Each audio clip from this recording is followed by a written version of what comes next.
दूध का सार मलाई में और जीवन का सार बलाई में। बुलंदी देर तक की शख्स के हिस्से में रहती है और जो बच्चे नहीं पढ़ते हैं उनकी जिंदगी सदैव खतरे में रहती है। जो नहीं पढ़ते हैं उनकी जिंदगी सदैव खतरे में रहती है। ठीक सुना बच्चों आपने। अभी भी अगर आप पढ़ाई में नहीं लगे तो देर हो जाएगी, और जब बहुत देर हो जाती है तो दिक्कत आती है।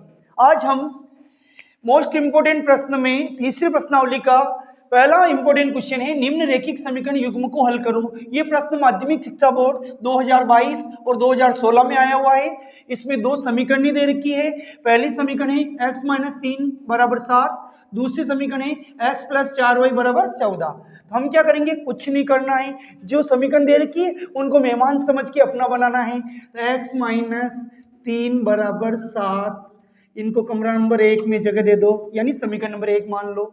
दूसरी समीकरण दे रखी है साहब, x + 4y = 14, इसको कमरा नंबर 2 में इनको ठहरा दो। अभी शादी ब्याह की सीजन चल रही है तो इनको कमरा नंबर 2 दे दिया, यानी इनको समीकरण 2 मान लिया। अब क्या करते हैं, शादी ब्याह में हम जब जाते हैं ना तो अपनी नई ड्रेस पहनते हैं, यानी ड्रेस चेंज करते हैं, और जब समीकरण हल करते हैं ना तब चिन्ह चेंज करते हैं। यहाँ प्लस का चिन्ह है, मतलब कोई चिन्ह नहीं दिख रहा यानी प्लस का, तो उसका चिन्ह चेंज करेंगे तो माइनस का हो जाएगा। ये प्लस का है तो ये माइनस का हो जाएगा, प्लस का उल्टा माइनस। जिमने जाते तब ड्रेस चेंज करते और समीकरण हल करते तो चिन्ह चेंज करते, प्लस का माइनस, प्लस का माइनस, प्लस का माइनस। अब ये देखिए दोनों अक्षर समान है तो प्लस के अक्ष से माइनस का अक्ष कट गया। अब माइनस का 3y और माइनस का 4y कितना हो गया, माइनस का 7y, और 14 में से 7 जाएगा तो माइनस का 7, क्योंकि बड़ी संख्या माइनस की है। इस माइनस से माइनस कट जाएगा, y के पीछे है 7, वो इस 7 के नीचे आ जाएगा, यानी 7 में 7 का भाग कितनी बार जाएगा, 1 बार। अब जो y का मान आया है ना उसको मेहमान समझ के समीकरण 1 में रखेंगे। देखिए y का मान 1 आया है तो समीकरण 1 को वापस लिखना है और उसमें y की जगह पर 1 लिखना है, बाकी कोई चेंज नहीं करना। तो देखिए साहब x - 3, y की जगह हम 1 लिखेंगे बराबर 7। अब देखिए साहब 3 एकम 3 बराबर 7, तो ये माइनस का 3 इधर आएगा। आज मेरी टीम में बैठ जा, ये 7 साल का बच्चा 3 साल के बच्चे कह रहा, कोई बात नहीं, आज मौसम खराब है तो भी अपन खेलेंगे। माइनस का 3 इधर आएगा तो क्या होगा, प्लस का x = 7 + 3 = 10। तो x का मान भी आ गया और y का मान भी आ गया। लास्ट में आंसर लिखने से क्या होता है, कॉपी चेक करने वालों को थोड़ी सुविधा हो जाती है। x का मान पहले लिखते हैं 10 और y का मान 1। अगर आपके पास परीक्षा में समय हो तो उत्तर की जांच भी कर सकते हो।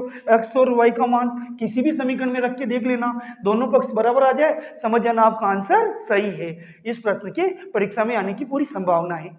आज का दूसरा प्रश्न है, निम्न रेखिक समीकरण युग्म को हल करो। ये प्रश्न भी 2021 और 2014 में आया हुआ है और इस बार हाफ ईयरली और ईयरली में जो मार्च में होने वाली उसमें आने की पूरी संभावना है। समीकरण में बहुत जल्दी पढ़ रहा हूँ। x + y = 4, x - y = 2, बहुत ईजी समीकरण है साहब। ये जो समीकरण है ना उनको अपना मेहमान समझना, और मेहमान से हम लड़े झगड़े नहीं करते, उनको अपने कमरे में अपने घर में जगह देते हैं, बड़े प्रेम से बोलते हैं। पहले वाली समीकरण को मेहमान कमरा नंबर 1 में मेहमान समझ के ठहरा दिया तो ये समीकरण 1 हो गई। दूसरी वाली समीकरण है साहब x - y = 2, इनको भी कमरा नंबर 2 में ठहरा दिया। अब क्या होगा, इनके चिन्ह चेंज करेंगे, लेकिन अगर हमें लगे पहले से किसी संख्या के चिन्ह चेंज है और आसानी से कट रही तो हमें चेंज करने की जरूरत नहीं है। देखो ये प्लस का y माइनस के y से कट रहा है तो कोई चेंज करने की जरूरत नहीं है। एक अक्ष और एक अक्ष कितना हो गया, 2x, और इधर 4 + 2 कितना हो गया, 6। हमें चाहिए x की वैल्यू, x का मान, तो x के पीछे जो संख्या है उसको नीचे लाइए, 6 में 2 का भाग दीजिए, 2 × 6। अब जो x का मान आया है उसको समीकरण 1 में रखना है, यानी कोई चेंज नहीं करना, केवल x की जगह 3 लिखना है, बाकी अपने आप आंसर आएगा। देखना साहब x का मान 3 आया तो ये 3 लिख लिया, प्लस y बराबर कितना, 4, तो प्लस का 3 इधर आएगा। ये 4 साल का बच्चा अब घर में बैठे बैठे परेशान हो रहा, 3 साल के बच्चे को बोला आजा, जो बच्चे हुए पटाखे अब छोड़ते, आज बारिश आ रही तो भी प्लस का 3 इधर आएगा तो माइनस का, तो y बराबर हो जाएगा 4 - 3 = 1। तो अब अपना आंसर क्या आ गया, ताकि पहला मान आ गया x का 3 और y का मान आ गया 1। अगर आप आंसर की जांच करना चाहो तो देखिए किसी भी समीकरण में रखो, x का मान 3 और प्लस y का मान 1, 3 और 1 4, इधर भी 4, दोनों पक्ष बराबर आ गए, इसका मतलब आंसर स्वतः ही राइट है। अगर आपको मेरा ये वीडियो समझ में आया, पसंद आया, मेरी पढ़ाई आपको अच्छी लग रही है, कृपया शेयर करें, कमेंट करें, लाइक करें और उन बच्चों तक पहुंचाएं जो अभी तक कोचिंग में संतुष्ट नहीं है और उनकी मैथ्स अच्छी करना चाहते हैं। धन्यवाद।